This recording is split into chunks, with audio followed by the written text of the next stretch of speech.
Remember that from horror movies? Oh, let's not waste any time, boys and girls. Let's get down to it. Hi, everyone. Can everyone hear me? Hey! You guys in the back?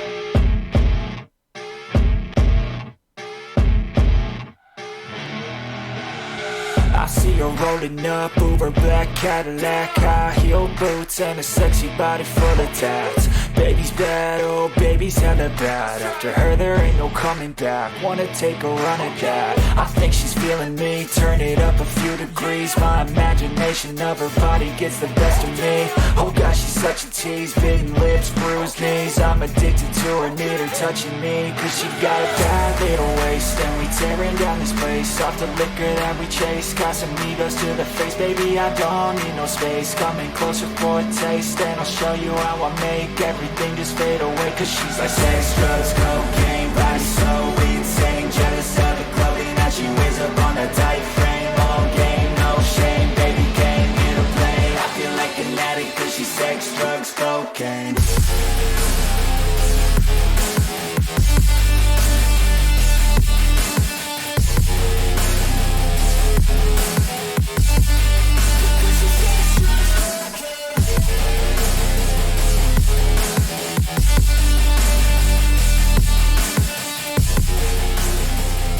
The Klayre Avalon show, you motherfuckers.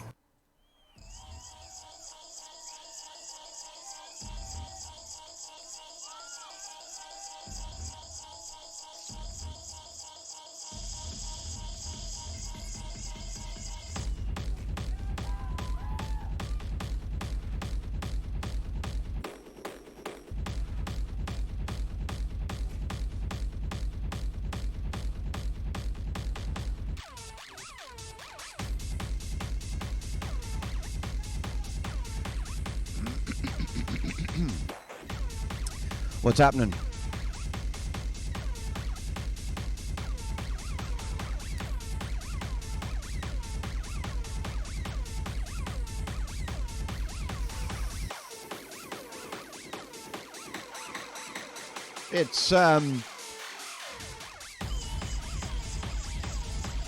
It's been quite a time since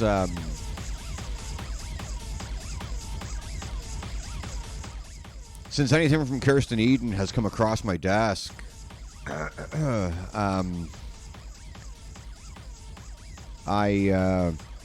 follow every move Kerstin makes. If you don't know who Kerstin Eden is, she's out of Frankfurt, Germany. Plays all the major parties and stuff. Nature One, Acid Wars, the whole fucking racket, right?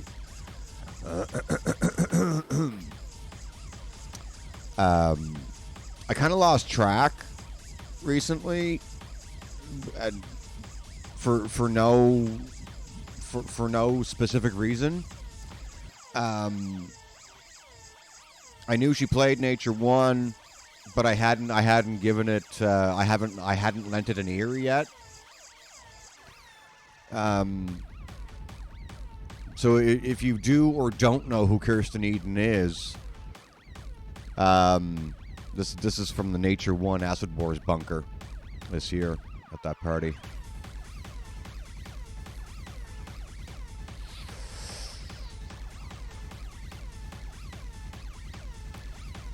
It's not what we're here to talk about, though. Although I could talk about Kerstin for a fucking hour. Doesn't matter. We were, what were we watching last night? Ah, shit, what the fuck was it? We were watching, I don't know, we were watching some fucking podcast or something. And Swifties came up in the conversation, right?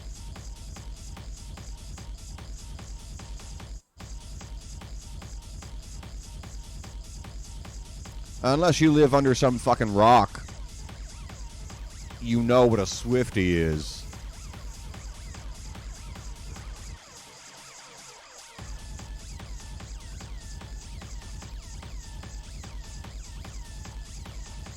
And me and my partner ended up in a conversation about this whole fucking idea of of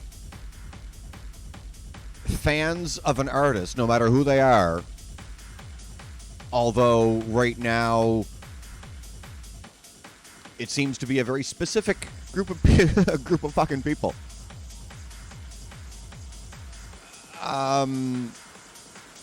Who you can lend this logic to. You've got your Lady Gaga fans out there, and you got your Taylor Swift fans. Who else? Let me see. Who else can I think of? Who else applies to this nonsense?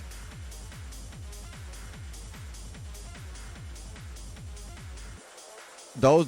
Oh, and Justin Bieber.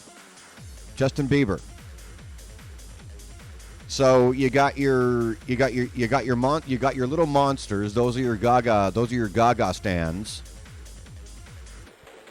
You got your Swifters. Swifters.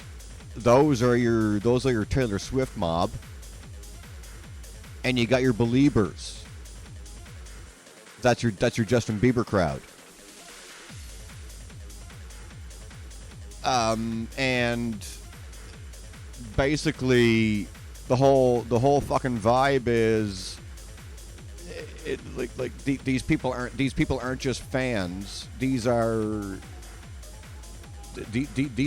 people will fucking, like, if you speak ill of these three artists, these motherfuckers will arguably find you. For fuck's sakes.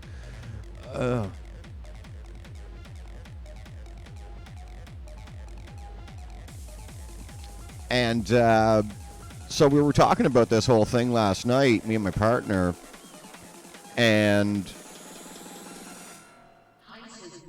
we we came to the conclusion that this didn't happen prior to the year 2000. This came into this whole idea of fans of somebody having a name came to fruition upon the turn of the millennium, right? Because we said, look back in time, going back to I don't know, Metallica. I as I cited one example. One of the biggest metal bands out there, Metallica. Fans of Metallica don't call themselves Metallikites or something, or I don't know. Going back to like the 50s and 60s and on through the decades, right? All these legendary, like Cher and so on, right? Zeppelin and so the list goes on, right? These fucking groups didn't have names for their fans. You were a fan of a style of music, or a fan of that band. Like, if you were a Zeppelin fan, you were a Zeppelin fan, and that's where it fucking stopped. Right? If you're a Bon Jovi fan, you were a Bon Jovi fan. And Duran Duran is another one. We have diehard Duran Duran fans are called Duranis. If you're an 80s kid. And to the credit of Duran Duran, if you don't know who she is, Lori Majewski, who is a music journalist and former SiriusXM, well, actually, no, she still works for SiriusXM. She does a show called Lust for Lists. If you know who Lori Majewski is, you also know that she created and ran the first ever Duran Duran fanzine back in the day, right? So an illustrious career has Lori Majewski, and that's great. I love Lori Majewski. She's really cool. But the fact remains that aside from everything I just said, you didn't have like Def fucking Leppard didn't have a name for their fan base, right? I mean, what the fuck is this? Little Monsters.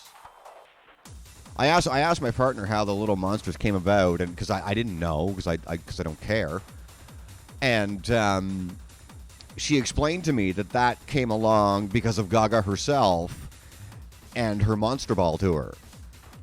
So she got the ball rolling on that whole thing and calling her fans Little Monsters. I didn't know that until last night.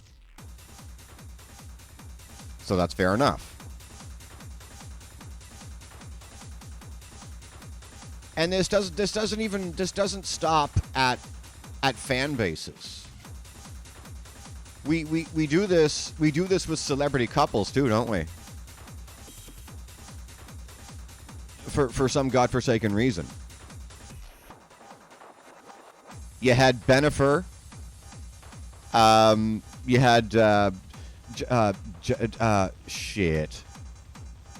I can't even think of the people. See how much I care? Brangelina. And this whole little community of one name married to the other.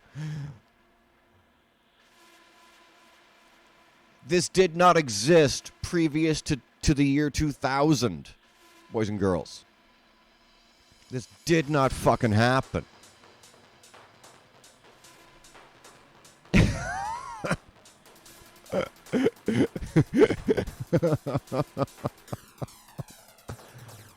Oh, like, what the fuck?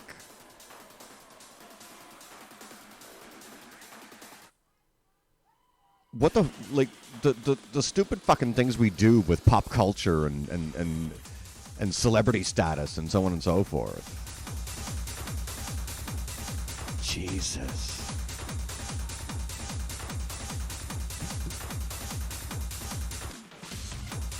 Fucking silly. Swifties.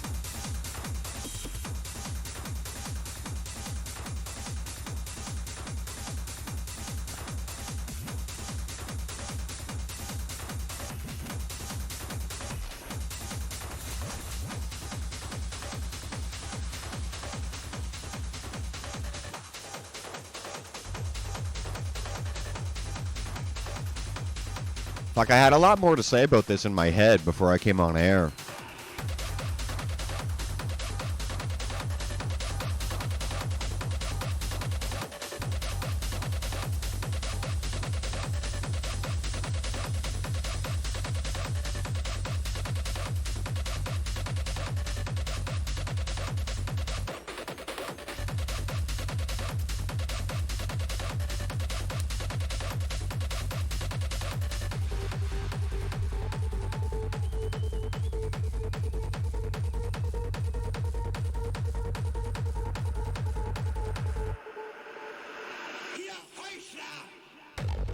But I do this. I mull things over because this fucking, like...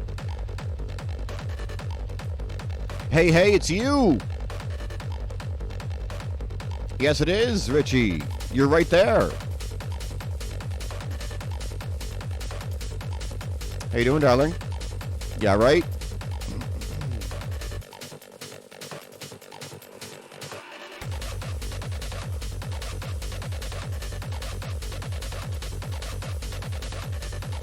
Not so bad, Richie, not so bad.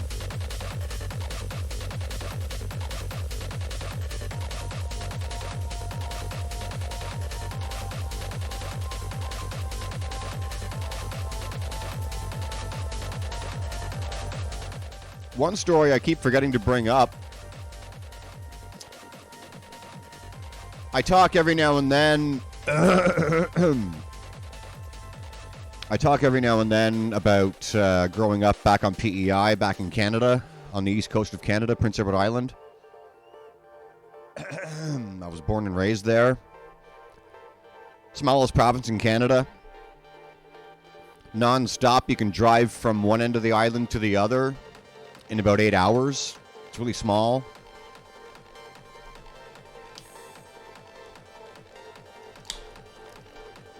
Believe it or not, on PEI, we had a rave community in which I was deeply entrenched. A lot of people don't realize this, but me and a friend of mine were responsible for the first party PEI ever saw. We got quickly overshadowed when people with more influence than us in the capital city of Charlottetown decided to kick our scene into high gear, right? But yeah, it was a small scene, but it was ours, right? We were all a family. It was really cool. It was really fun. Really, really good people. Everybody didn't matter where you were from on PEI. If you were at one of our parties, you were welcomed with open arms. Everybody was a friend of everyone else, right? It was fucking magic.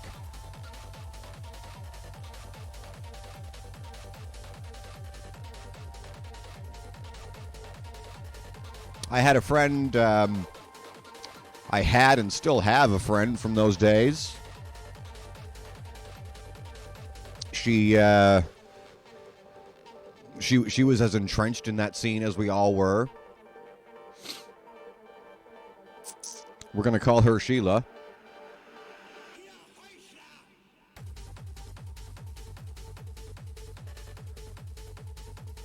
Sheila is what you would describe in polite terms as petite. Right? Hold your pinky finger up in front of you, and that's about the size of her from head to foot. She's just a little thing. And still is.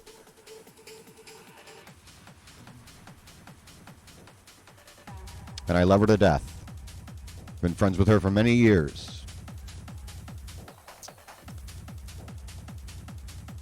Recently, well, with if you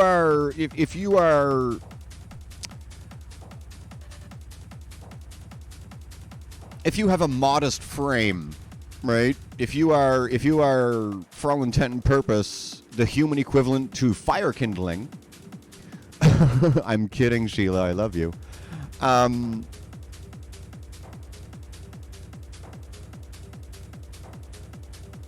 You have certain attributes that reflect your frame as a person, and this was true of my friend. No harm, no foul.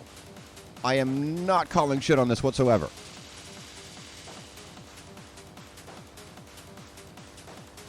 For years and years and years, Sheila was modestly chested.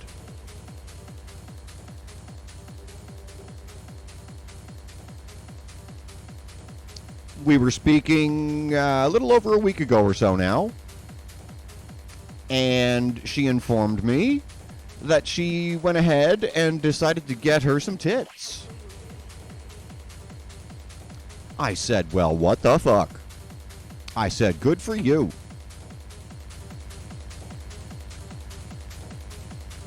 Now, I don't have details. I don't have details on where she went from where she was, but I do know certainly that she is in the healing process. So that's really fun. I hope everything works out well for you, Sheila.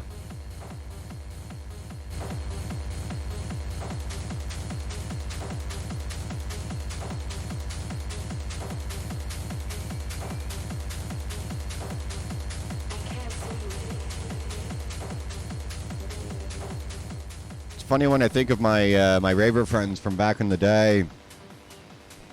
they've all like the guys and the girls who I hung out with.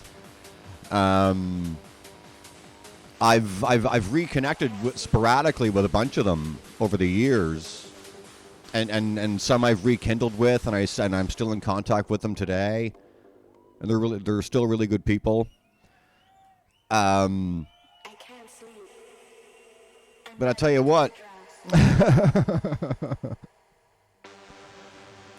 of all these people, or at least the ones that I've been in and out of contact with, and the ones that I still am in contact with, I'm the only one who isn't a parent today. And a lot of them, not only did they get familied up and married and all that sort of idea, but they have, for all intent, I mean, we're talking mothers, fathers, the whole thing, right? They're all like chicken in every pot and a car in every driveway type idea. And they have, for all intent and purpose, well, a few of them, like the majority of them, they've left the scene. Although I briefly reconnected with one of my old friends, and I was happy to learn that after all these years, because we're going back about 26 years here or so, right? 25, 26 years. And this one friend, he didn't seem too keen on maintaining contact, even though he was happy to hear from me, which is fair enough. I was happy to hear that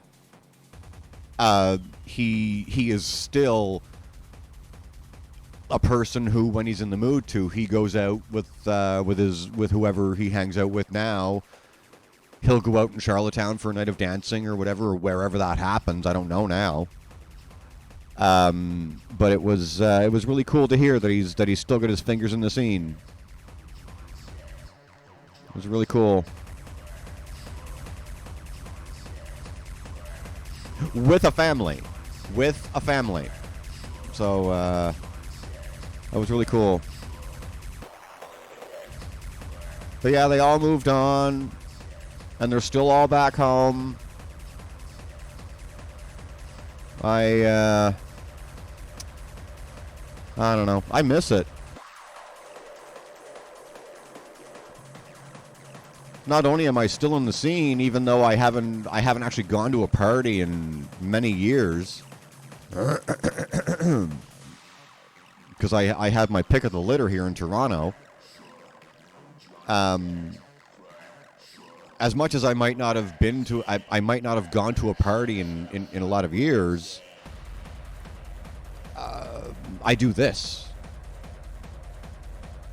right? And it, I don't fucking have legendary status or anything.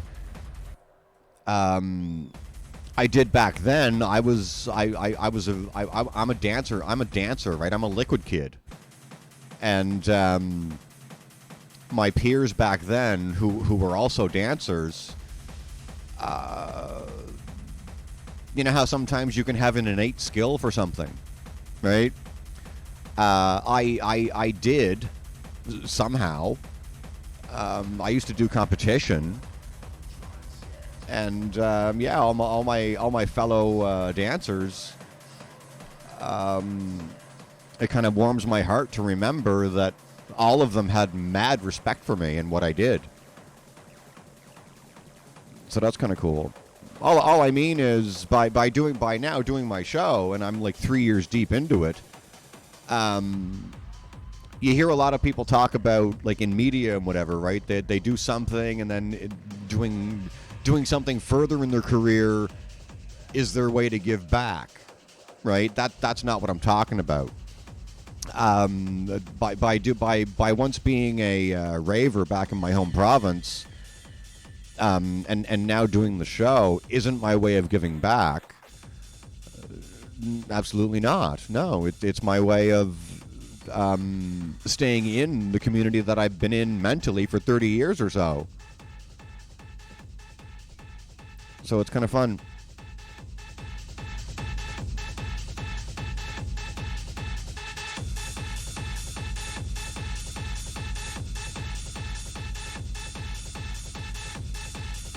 Nature One 2023 Acid Wars Bunker. Kerstin Eden.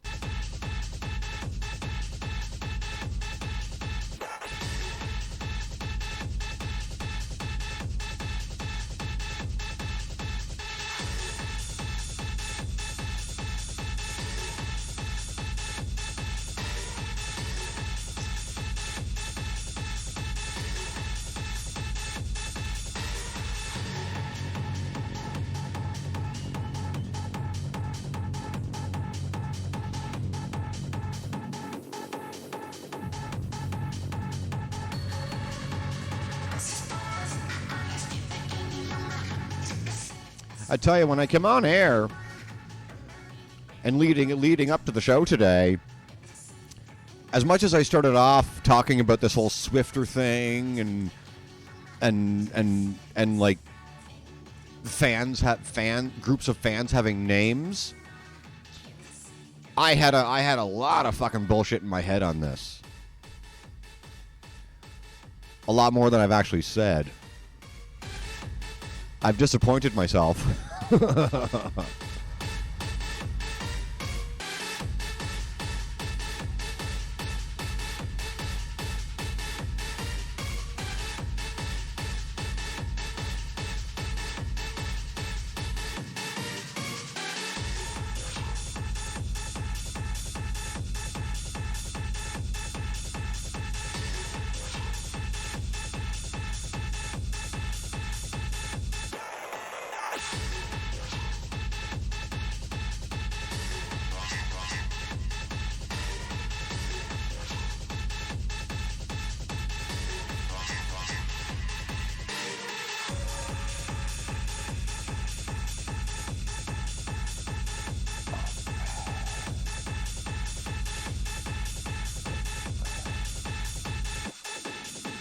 Short show today. It's approaching 5 o'clock here in Toronto.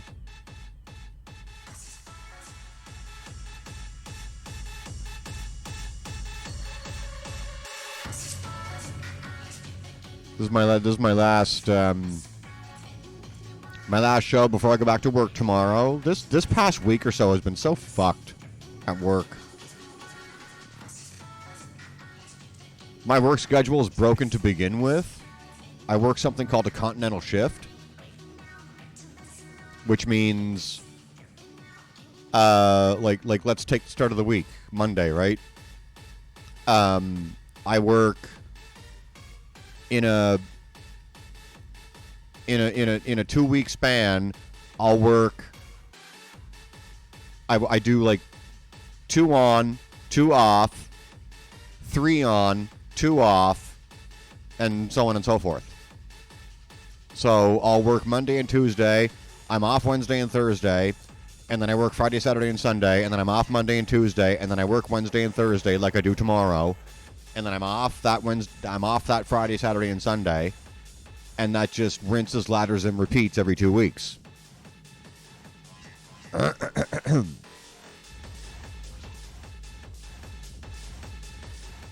I was ill last week, so I was on the Monday, and I hadn't worked all weekend. I got up at like 4:30 in the morning, and I could barely get on my feet. So I texted my boss and I said, "Yeah, I ain't coming in. I can barely move." So he said, "Well, yeah." So yeah, I had a bit of an elongated holiday, only because I took one fucking day off. And then for fuck's sakes, because there's a lot of competition in my company's industry here in Toronto, because we're not the only game in town. We're in supply chain, we're in paperboard. So I take the Monday to get better, and then he texts me like 4 o'clock that afternoon saying, "Oh yeah, no work tomorrow." I'm like, for fuck's sakes. So that was great. And we never cancel weekdays. Ever.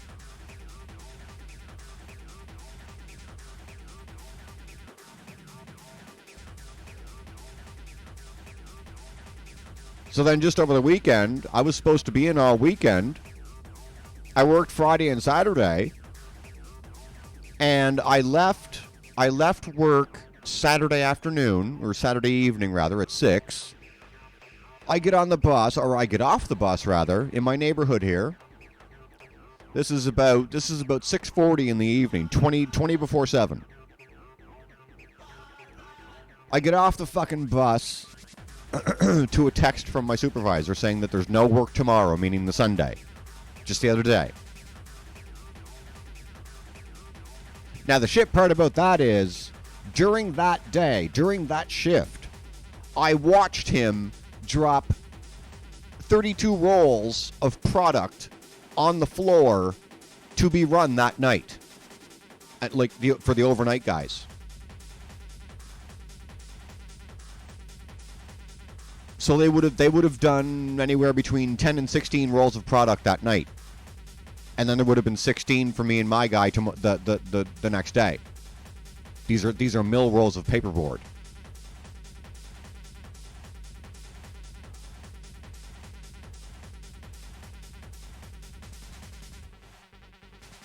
So this son of a bitch drops 32 rolls.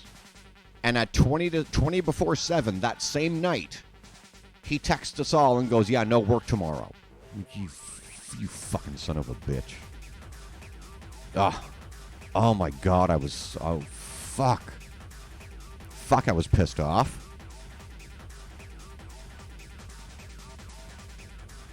I don't know if anyone else out there does supply chain.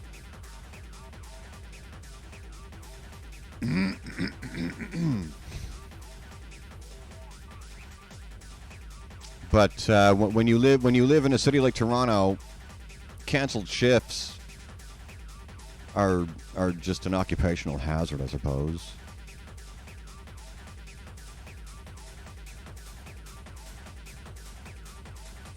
So in the last couple of weeks, I've been off for more time than I bargained for, and I ain't fucking happy about it.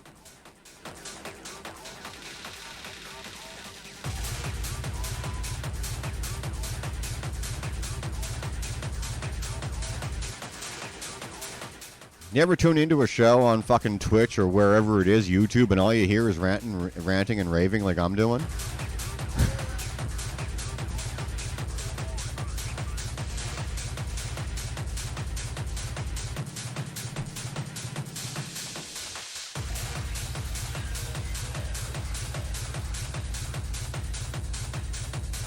Let's focus on Kerstin Eden and Nature 1.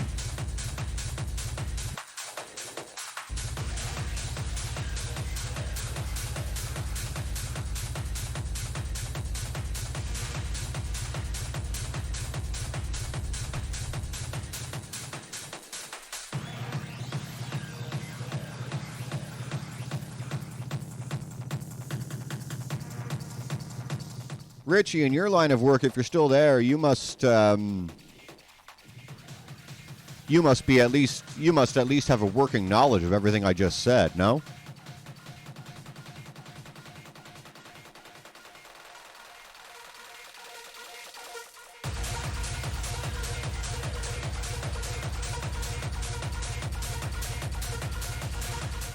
Product delays and so on and so forth, all that rot.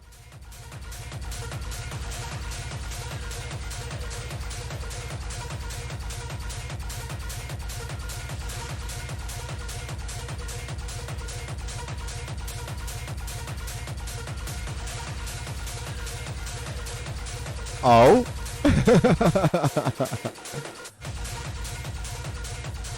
I tell you, what was it? Just the other day, we were at work. What day is this? This is Tuesday. we were running for one of our customers. We were running. They had a huge order in. It was how many skids was it? Shit, I forget how many skids of finished product it was. We almost finished them. Almost. We left some for the incoming shift. But it's so many sheets of finished product on one skid and all that kind of bullshit.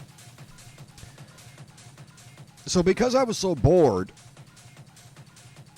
I don't know, it was somewhere between 50 and 70 skids of finished product. So many sheets of product per skid. So I looked at the shipping label and it said, okay, this many sheets. So I said, okay, multiply that amount of sheets per skid by the amount of skids we're doing. Now, my company is involved, like one of our customers is a company called Max Solutions in the U.S. I don't know who Max Solutions is, but they bought one of our Canadian customers, a rather huge company. And this customer of ours dealt in food grade and medical grade packaging. They serve both those industries, right? They work with Pfizer and like big pharma and stuff and all that things of that nature. So we're doing a huge order for these people. Like I said, between 50 and 70 some odd skids. I forget how many skids we were doing, but whatever the fuck they were doing, it equaled, what did I come up with? We were running 136,800 sheets of finished product.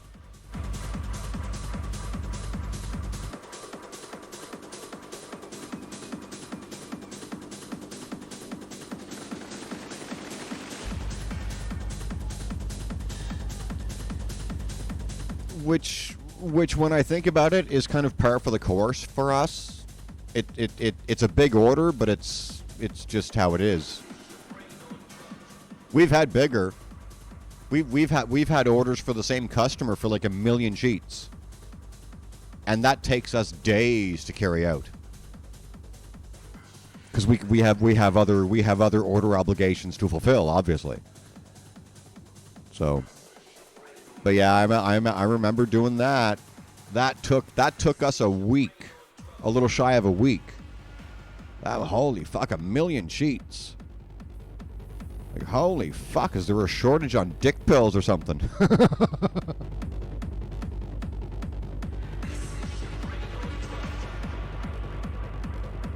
Fucking hell.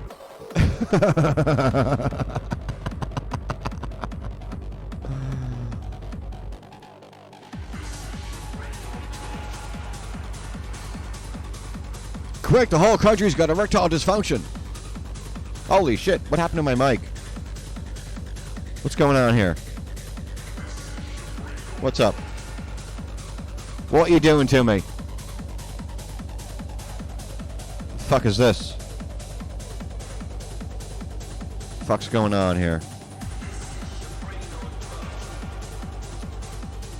What is this?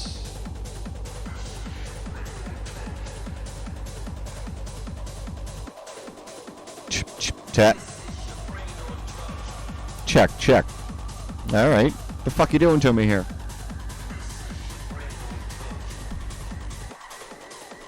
All right, you're fine. Okay. Things got really loud for a second. Like abnormally loud.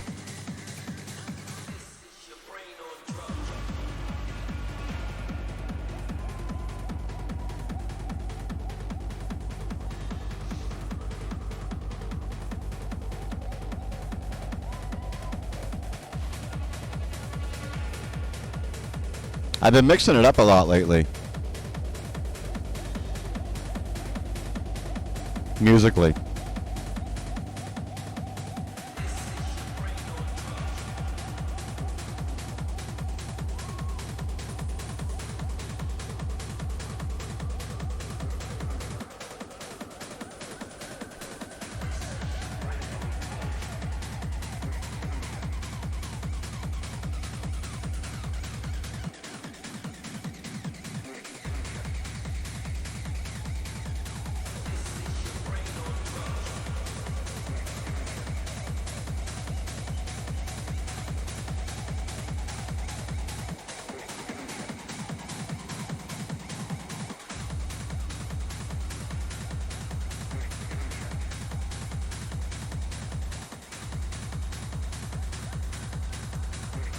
I like this one.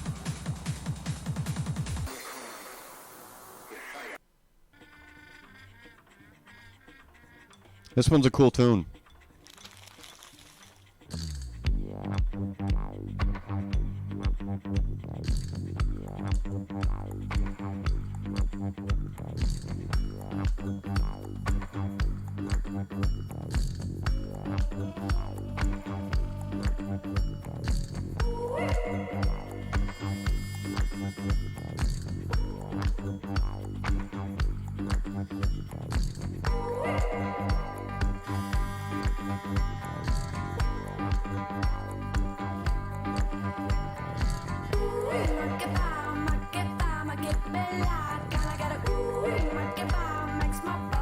For y'all.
soul. I love you still.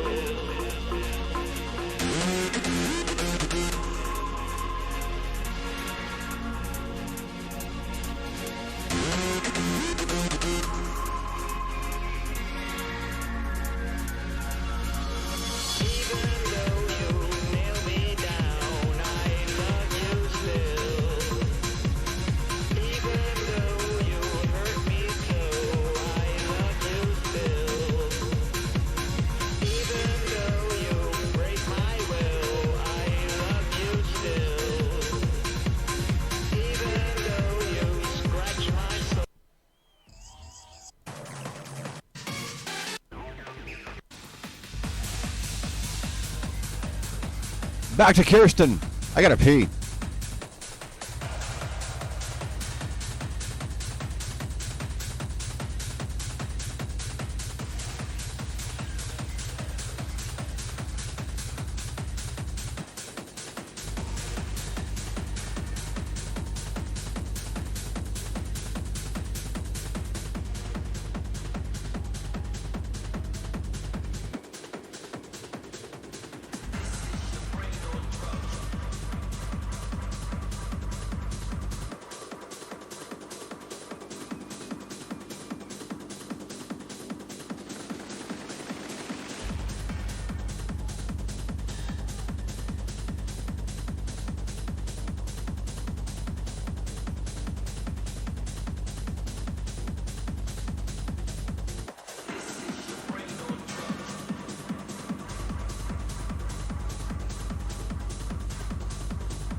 What can I talk about?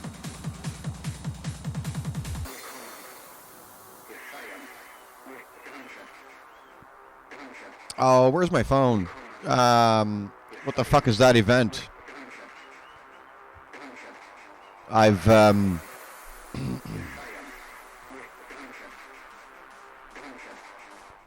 I mentioned on the last show, I think, that I hadn't seen anything from Fan Expo, Exotica convention in the U.S. for quite a time.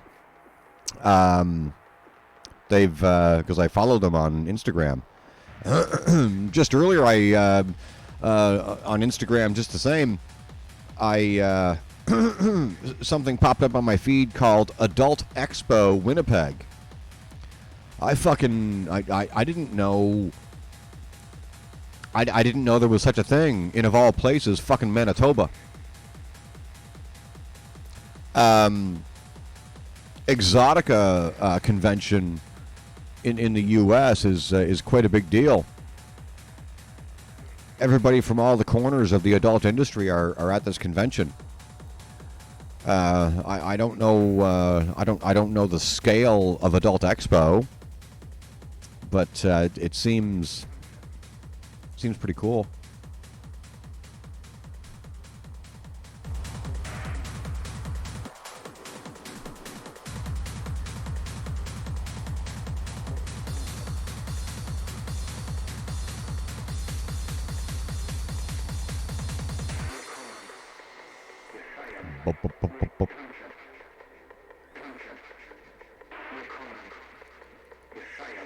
Oh, here's something. Let me get my phone. Here's something I wanted to talk about.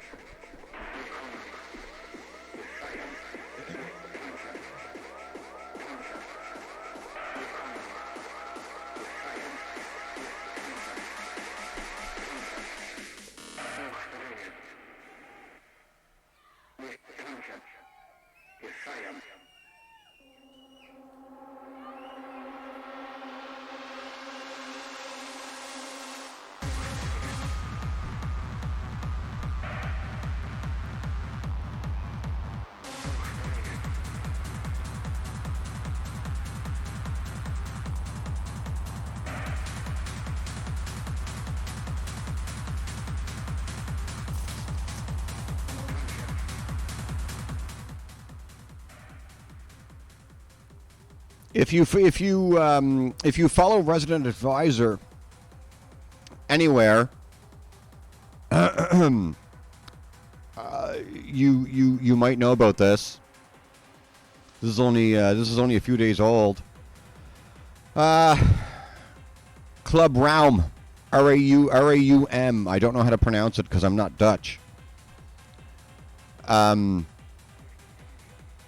It's a new club.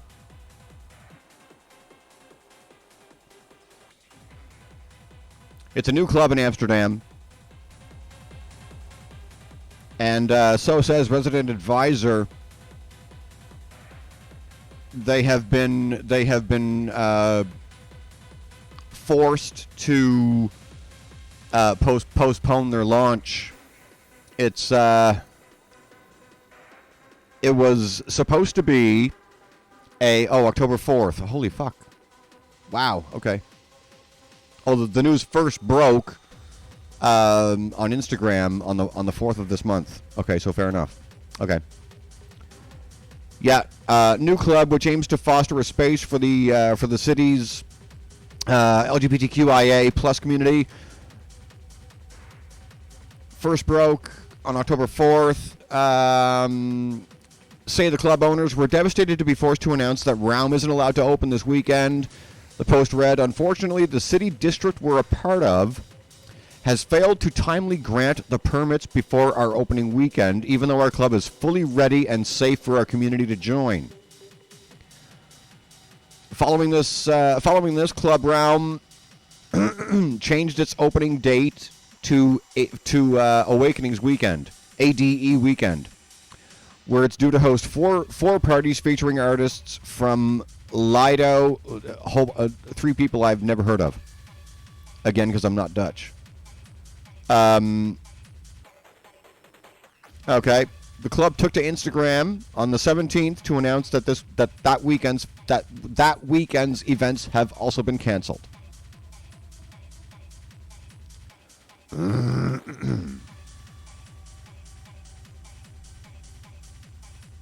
Speaking to Resident Advisor, co-founder of the club, Sven Bijma, elaborated on the situation. We found out that this decision was made in relation to external safety, they said. Yesterday, they got a visit from Dutch police who said that our crowd could be a safety hazard. Fucking bullshit.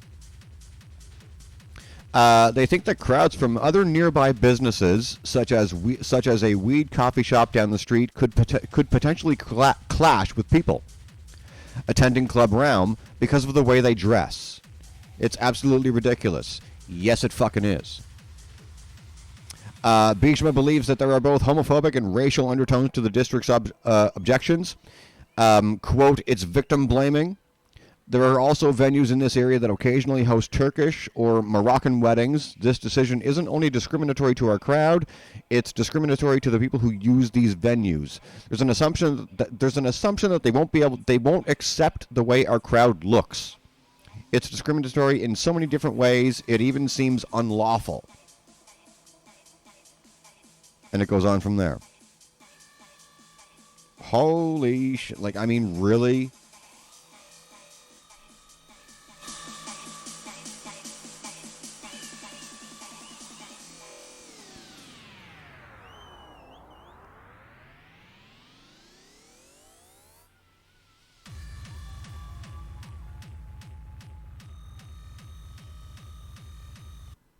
Resident Advisor has also seen an open letter addressing the situation penned by members of Amsterdam's queer community. Quote, discovering that the LGBTQIA plus community is perceived to be at risk in Stadsdeel, I can't pronounce that, is heartbreaking but unsurprising. Oh, not good news coming out of the Netherlands. The letter read, queer people are at risk everywhere, with queerphobic and transphobic sentiments on the rise in Amsterdam. Sad. This is exactly the time to open Club Realm. Agreed. A space where we trust our community first and foremost to always look out for safety. The letter continued, quote, with our whole heart, we implore you, give Club Realm the support and resources needed to expedite the processes and improve as necessary to open its doors to the world. So there you go. If you want to read the whole thing, go to Res Advisor in their news section.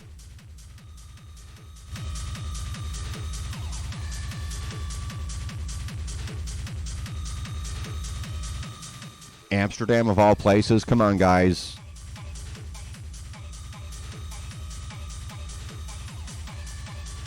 I would expect more out of you, Netherlands. Come on. Not cute. Not fucking cute.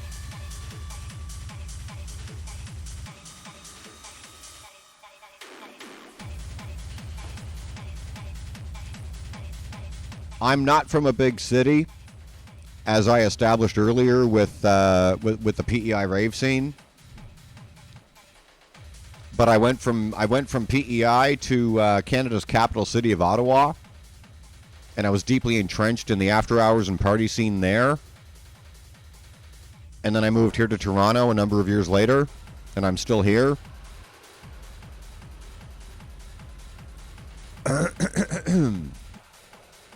I've been partying since I was 19. And never in all these years have I ever heard of a venue being forced to postpone its opening because people in and around the area that the club is situated in might not fucking like it. I have never heard that.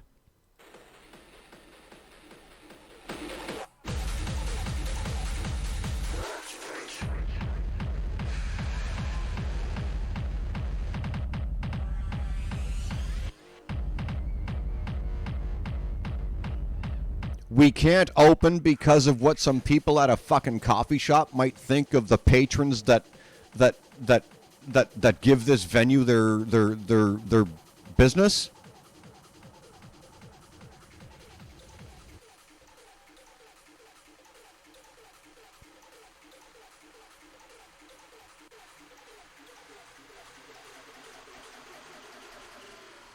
Shame on you, Netherlands.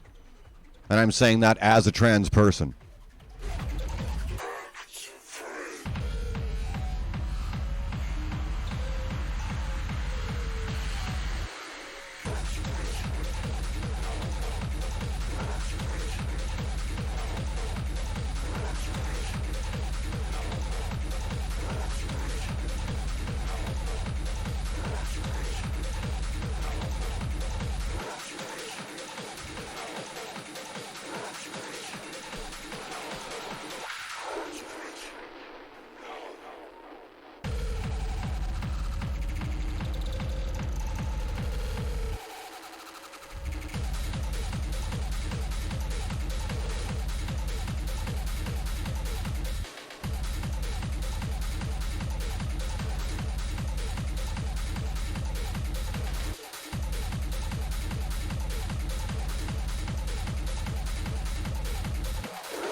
Fuck you, Amsterdam. You want to, as a safeguard, you want to, and let's call it peer pressure.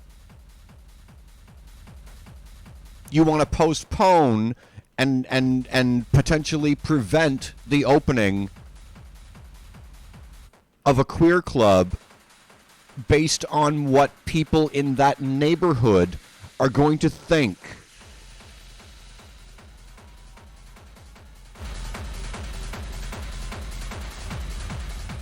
Fuck you.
What's going on, Rihanna?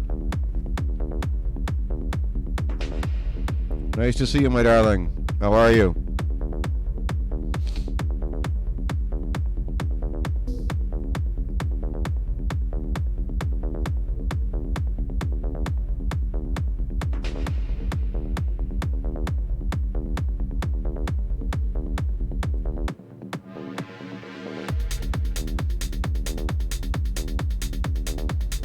Not so bad, mate. Not so bad.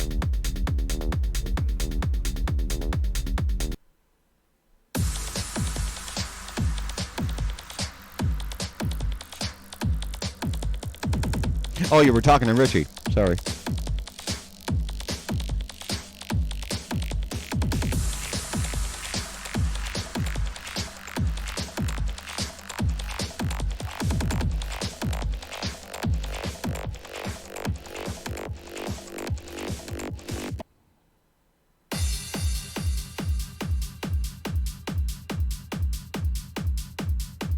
Oh, that was.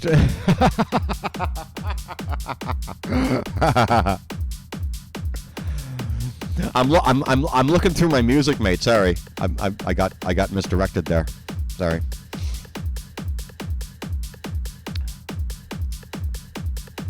Nothing but a rant session going on today, Ree.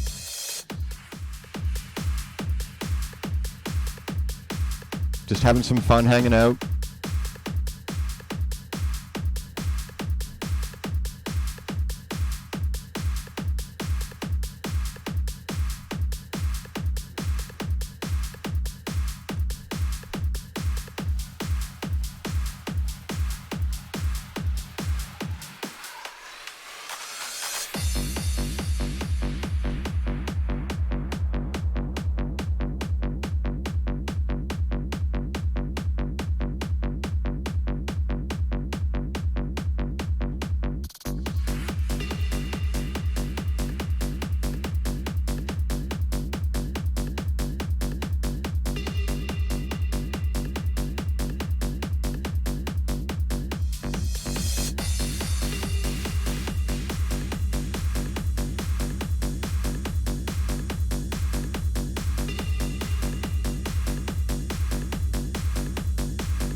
A lot going on today, guys. 25 minutes before the hour, meaning 6 o'clock. In British speak, it's 5:30 right now. 5:30 plus 2 plus 5. 25 to 6, motherfuckers. We're playing around with Kerstin Eden from Acid Wars. Nature One stage earlier this year. I haven't featured Kerstin in quite some time. We're fucking around aside from that. We did Makiba from Jane out of France earlier. Right now we're doing Amber D's remix of Mark Ross's Crazy. I got a special one for you after this. Everyone's gonna hate me.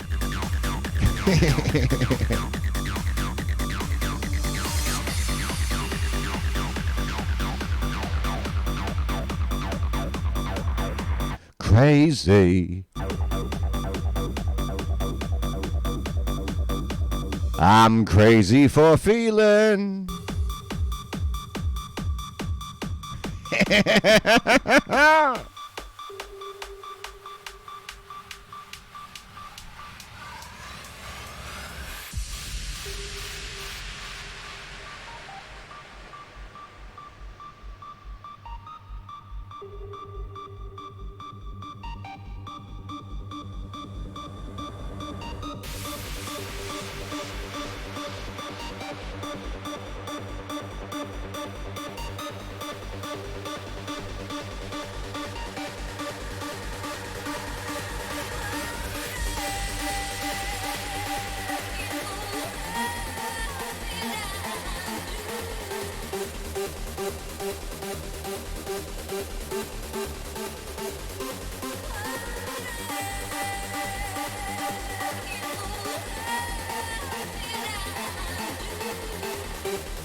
Speaking of Mark Ross, I'm happy to report to y'all who know who Mark is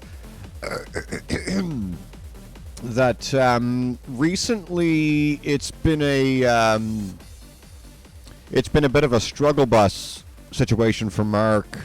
To use a word that me and my partner use a lot. If you're falling on hard times or whatever. I don't want to tell tales out of school, and I'm not by saying this. Recently, Mark fell upon the producer version of Writer's Block, unfortunately, and we were having a conversation about that. I'm a big fan of what Mark Ross does. And when he told me he was, for all intent and purpose, hanging up his headphones or turning off his equipment, I was rather saddened by the whole thing. And so that was it. I mean, I'm not in a position where I can change someone's mind, right? If you're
I'm crazy for trying and crazy for crying, and I'm crazy for loving you.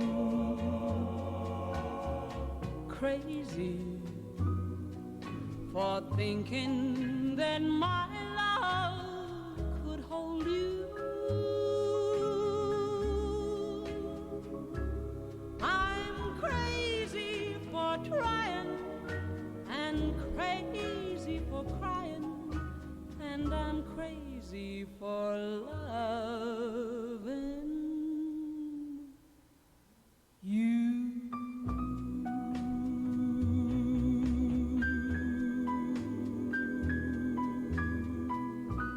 Sorry, Patsy.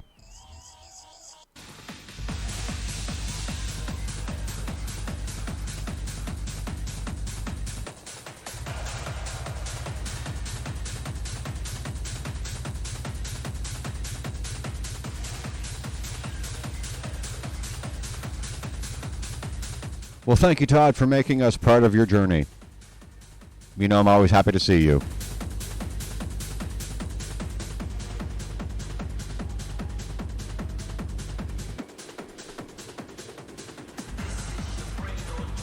Three cheers for Todd!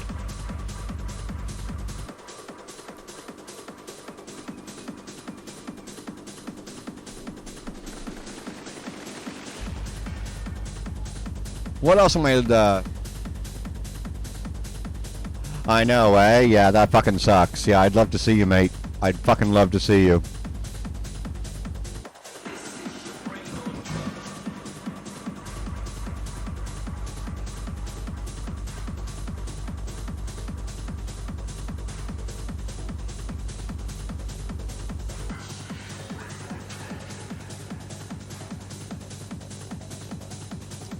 Maybe again one day, man. Maybe again one day.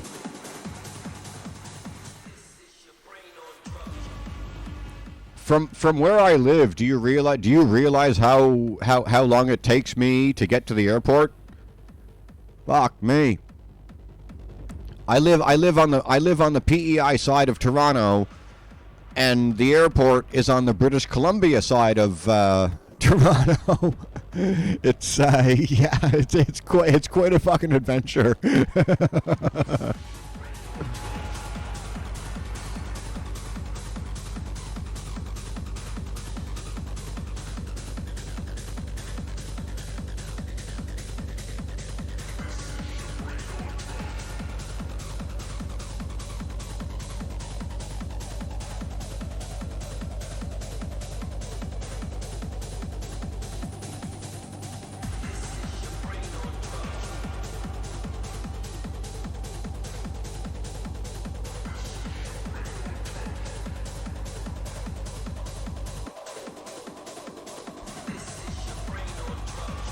Toddy, my love, I could call a cab right now to my door to the airport, and it's a flat fee. It's like $40 to my door from my door to the airport, and it's all highway, as you know.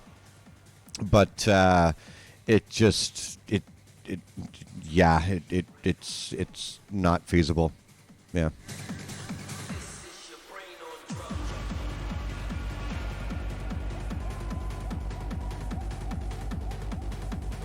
Yeah, right. Yeah, van.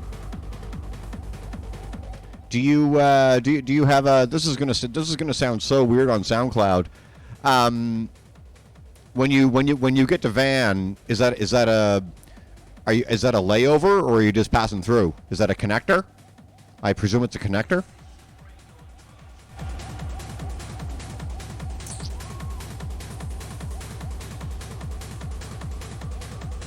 Just passing through. Okay.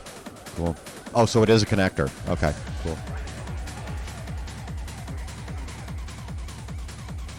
Gotcha.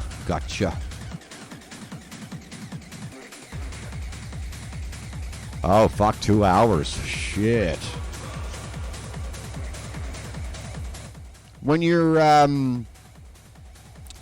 traveling, Todd, how do you pass the time? Do you just listen to music? Do you take a nap? Do you read a book? How do you pass the time during a layover?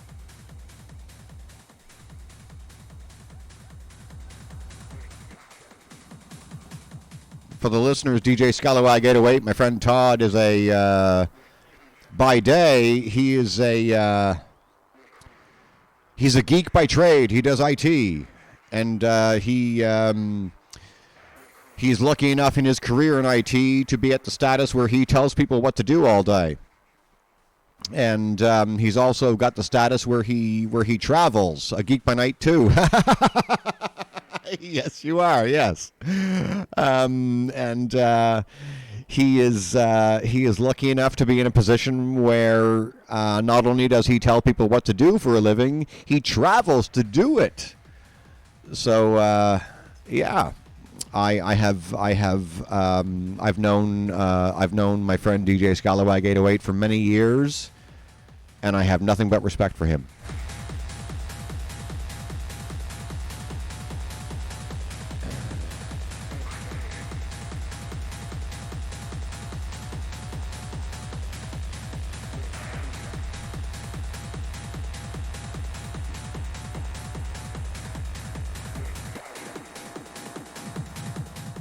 Todd, I know you're a gamer. You and my boy Rihanna would get along great.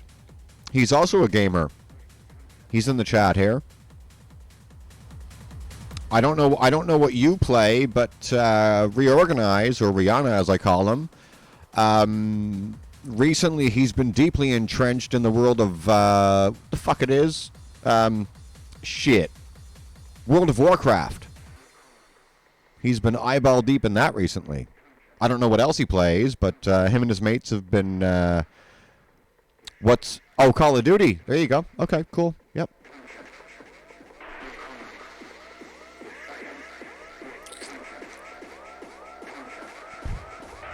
I stopped at Contra.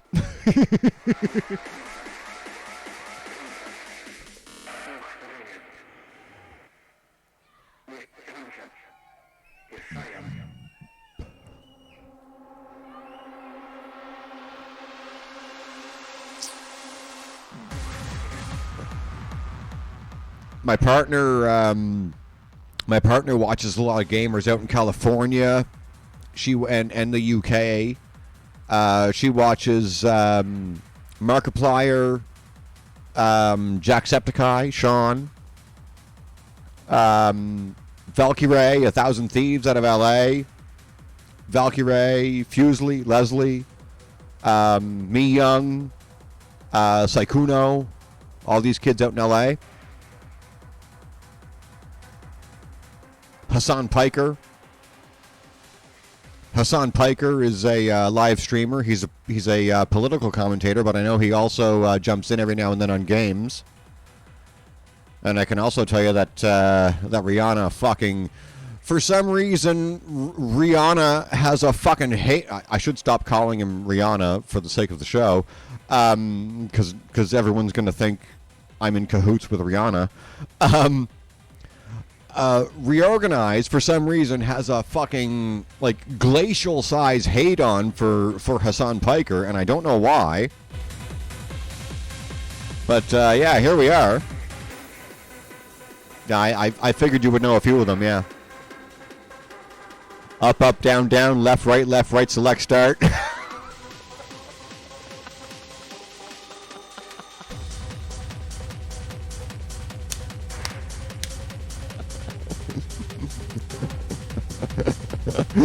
Three cheers for the game, Genie.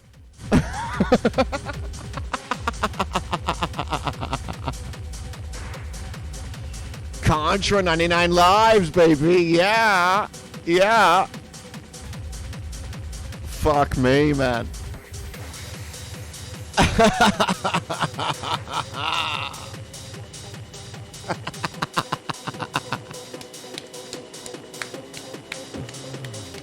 Yes, yes. Shout out to Contra.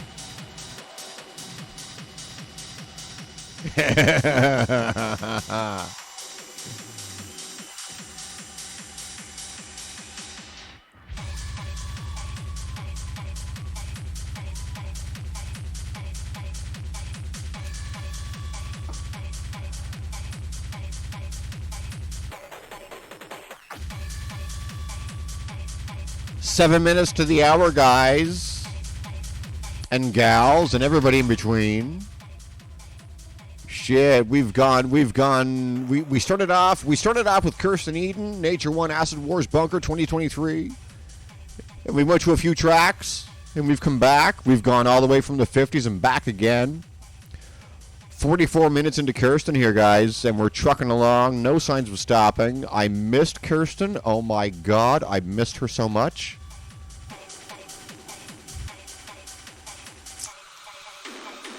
She's my girl. I know she's back home right now, but yeah.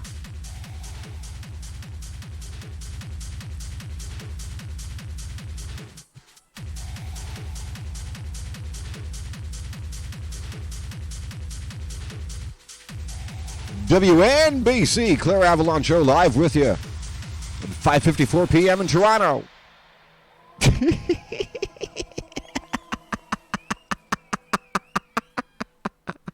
WNBC.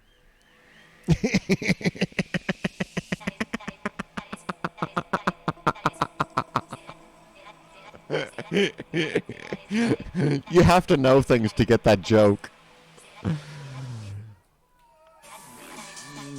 Howard Stern used to work for WNBC in New York when he made it big, and that's how they used to say their call letters. WNBC. Shout out to Paul Giamatti as Pig Vomit in private parts. WNBC.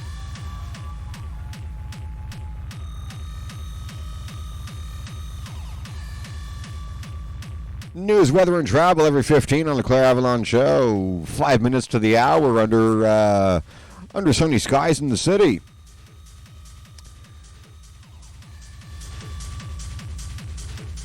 We have a viewer on his way down under. He's going to get turned upside down. We wish him safe travels in his journey. A little turbulence never hurt a fucker.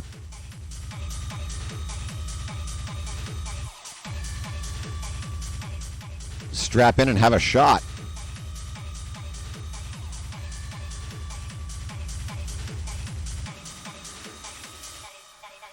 If DJ Scalawag, if during your travels Nicolas Cage or Cyrus the Virus show up, fucking run.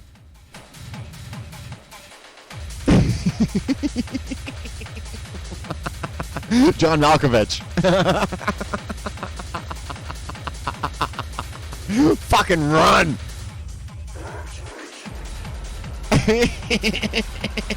You're fucked.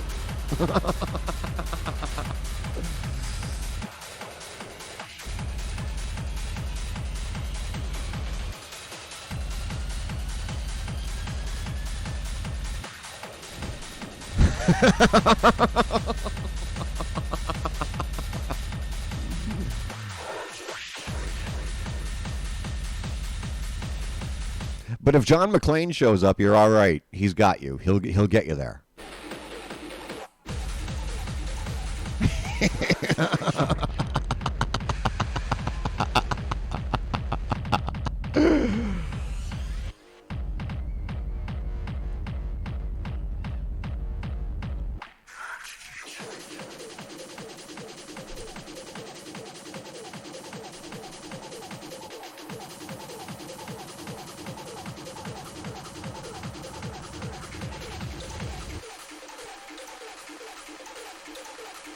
Kerstin Eden for Nature One Acid Wars 2023, showing us how to do it, motherfuckers.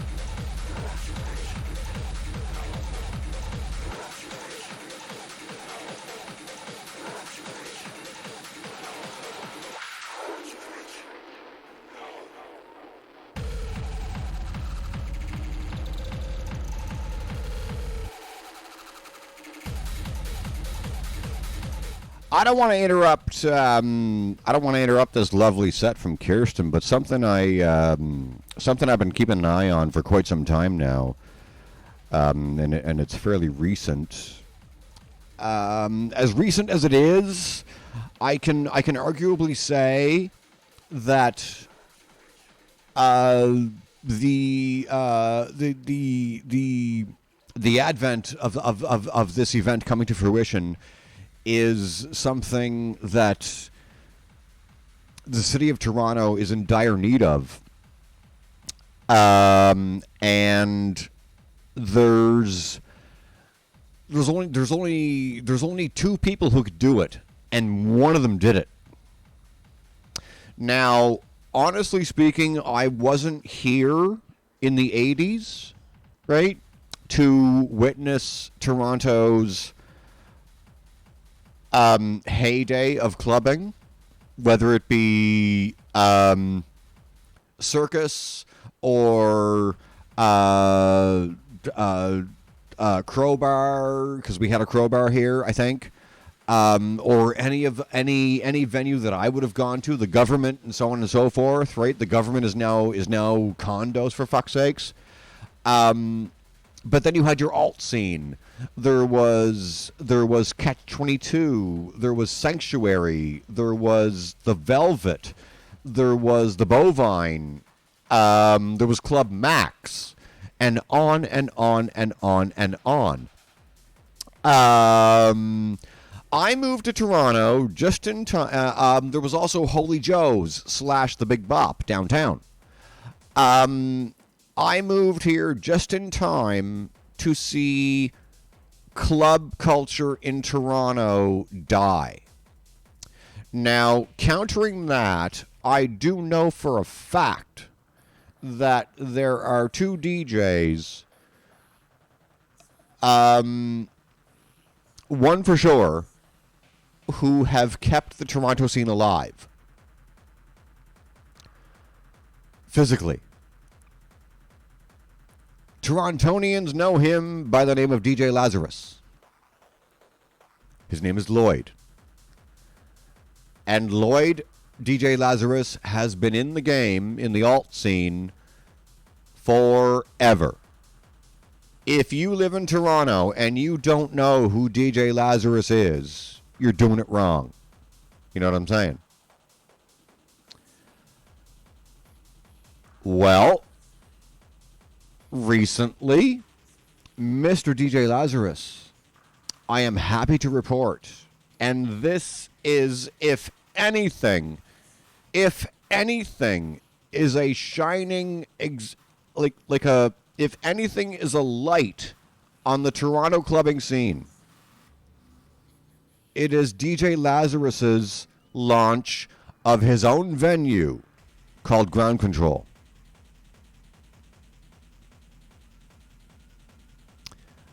Follow Ground Control on Instagram. Do it. He's building this venue up from the ground, and his parties are already selling out.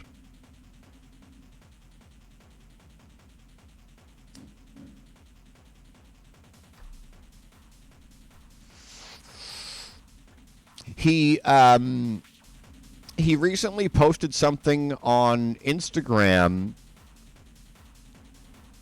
Get ready for the launch.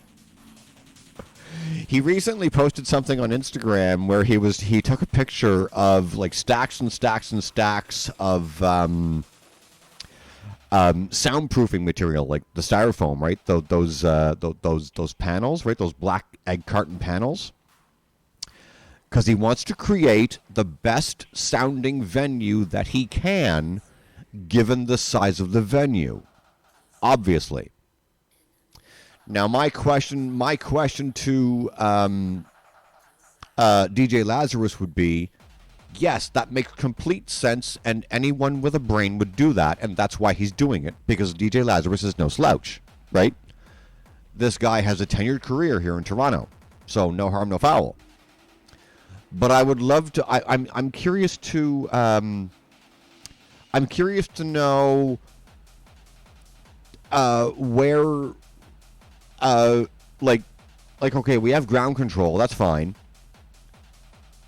But I'm wondering. Okay, if he's taking his leads from other venues here in Toronto, I would be curious as to what venues. Is he talking to Coda? Is he talking to Vertigo? Is he talking to Rebel? I'm not judging. I'm just curious because it fascinates me. I would love to know what DJ Lazarus's approach is. He does have an event coming up on the 4th of November. I know that, and I'd love to be there for it. I don't know if I can afford to be, just given life. But getting there is easy. That's not an issue. I would love to experience that.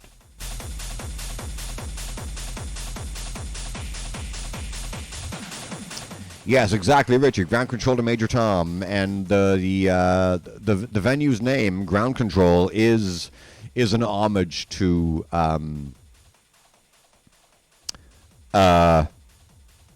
shit. Oh, for fuck's sakes, what's his name? Bowie, David Bowie. Yes, thank you. Yeah, I was getting there eventually. Yes, DJ Lazarus named his venue as an homage to Mr. Bowie. And I'm here to tell you, I have seen events online for DJ Lazarus, and every single one of them since I have lived here since 2009 have been sold out. He had a reunion event at a venue downtown, and it was wall to wall, standing room only. I'll tell you what.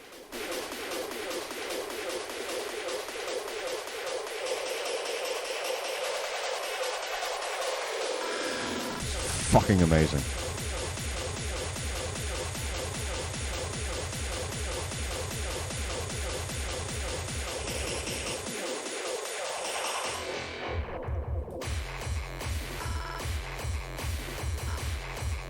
Many years ago, there was a certain club in the Church and Wellesley district downtown, the Gay Village. I don't know if the venue is still open, but it's gone through a few iterations of itself. And during its tenure, DJ Lazarus had an event there, right? And he did all the promo and everything. And DJ Lazarus, I'm not talking shit about you whatsoever, and I'm not gossiping. This is all fact. So I saw the event listing, and I knew the venue. I'm telling you, I was downtown I was in the neighborhood I was going somewhere else. I'm fucking telling you, the lineup for that party at that club, it's a drag club, fucking wrapped. You could not get near the place. It was absolutely jammed.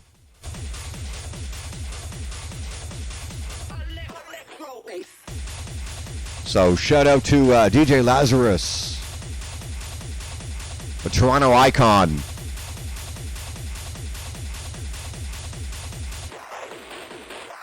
Ground Control, downtown Toronto, Queen Street West.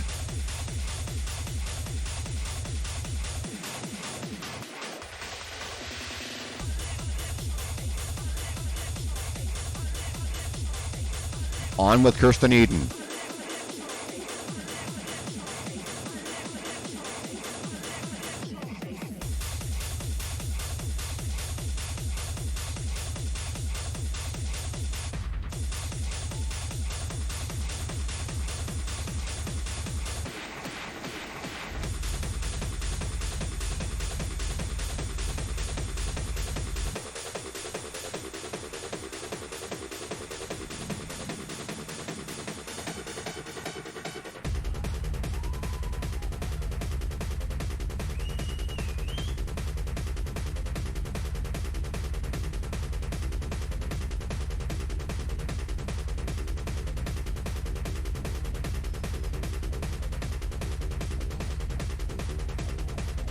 Ground Control tonight, you won.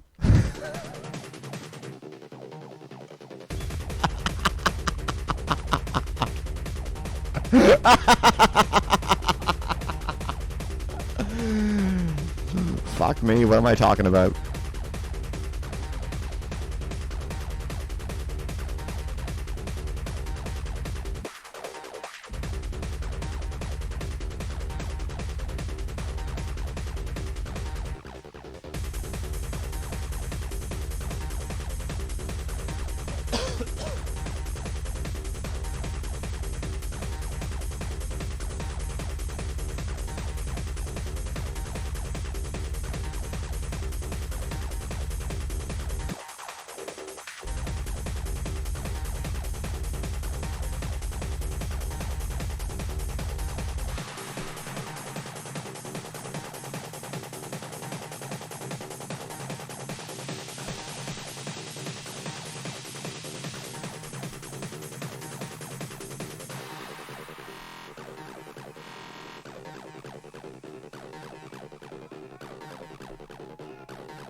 Ten minutes left on this mix. Want to thank everyone who's joined me this evening. 1:15 the hour. In my radio voice.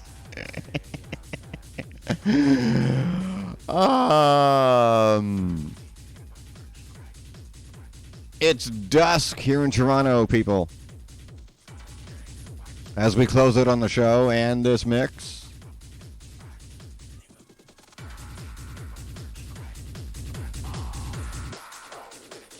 Wish you all safe travels, whatever you're doing tonight.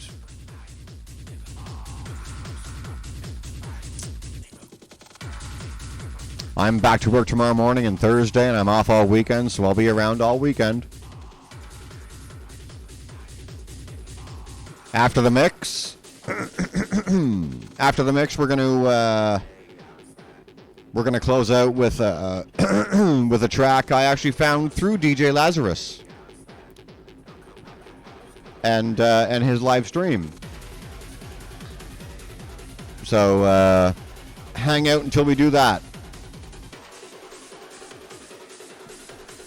Hope everyone's doing well tonight.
Come on with the 303, Kerstin.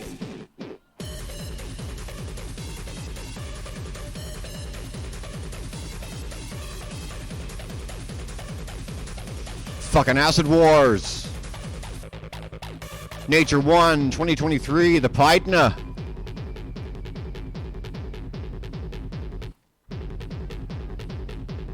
Come on, Kerstin, baby.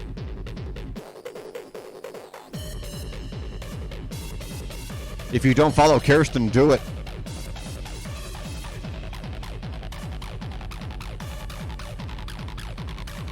Kerstin, Eden, Eden.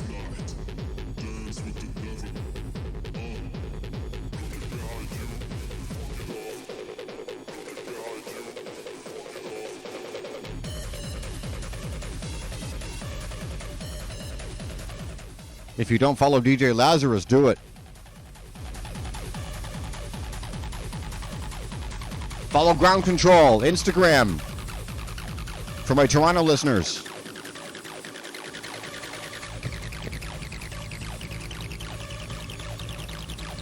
Get involved.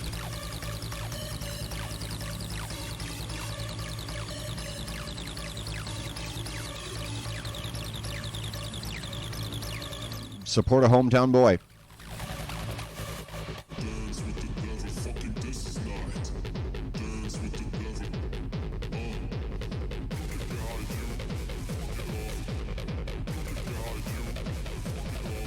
In the same breath as DJ Lazarus, if you don't follow DJ Shannon, another Toronto legend, go ahead and do it.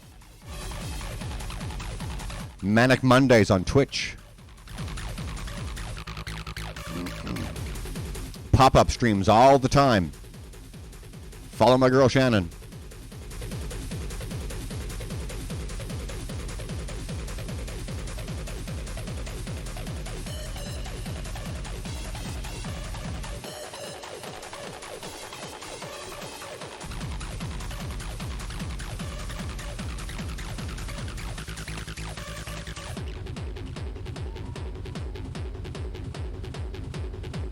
Closing moments here now, guys.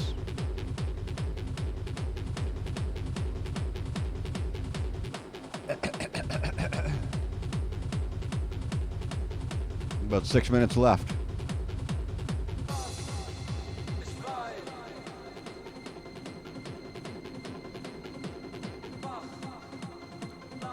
Once again, thank you all to those who were here at the top of the show listening to me fucking bitch and kvetch and go on about pop culture and shit. Fucking pop culture annoys me. Fuck me. Whatever.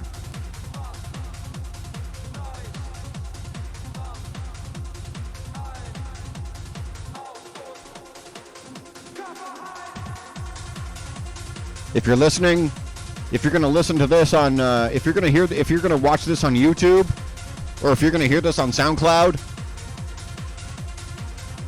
and you happen to be a Swiftie, now deal with it.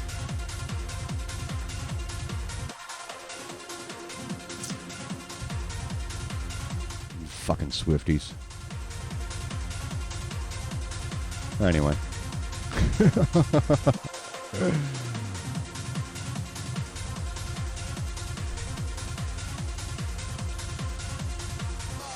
Closing track incoming in a moment.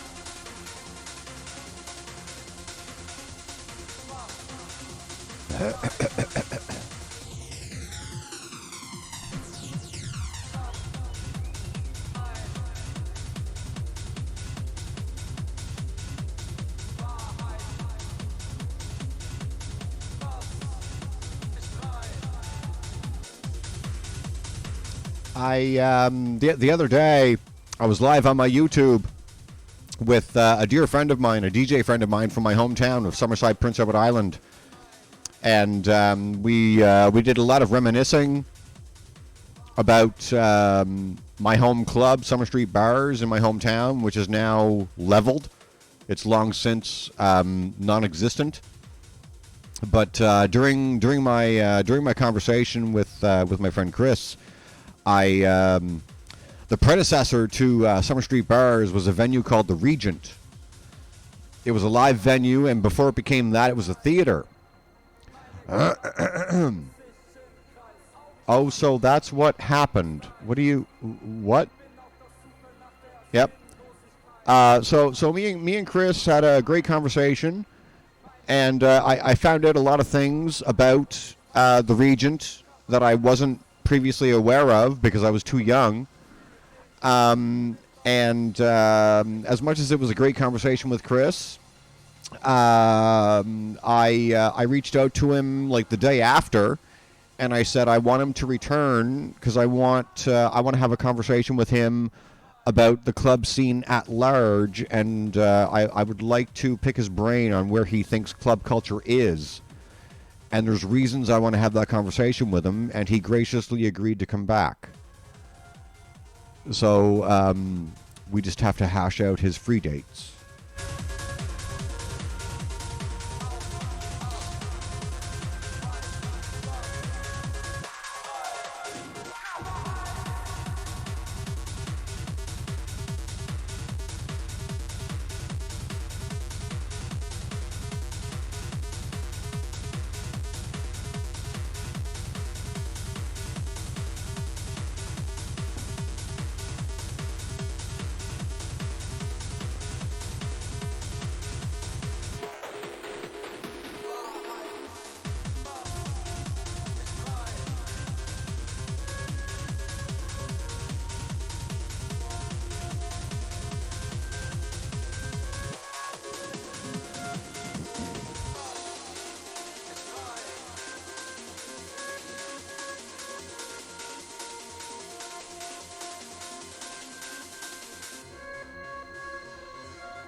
Nature One Acid Wars Bunker 2023, Kerstin Eden.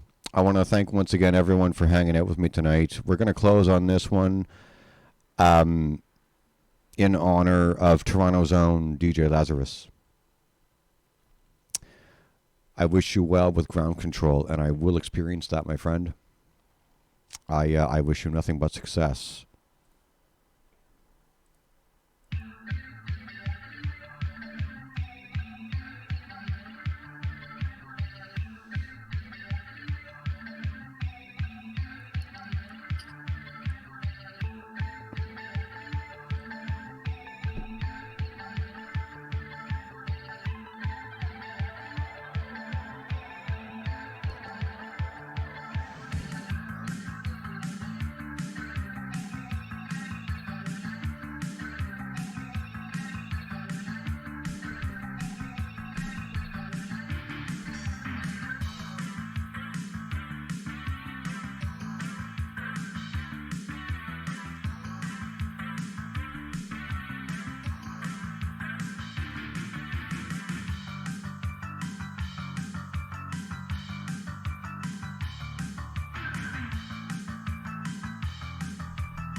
Thank you all for hanging out with me.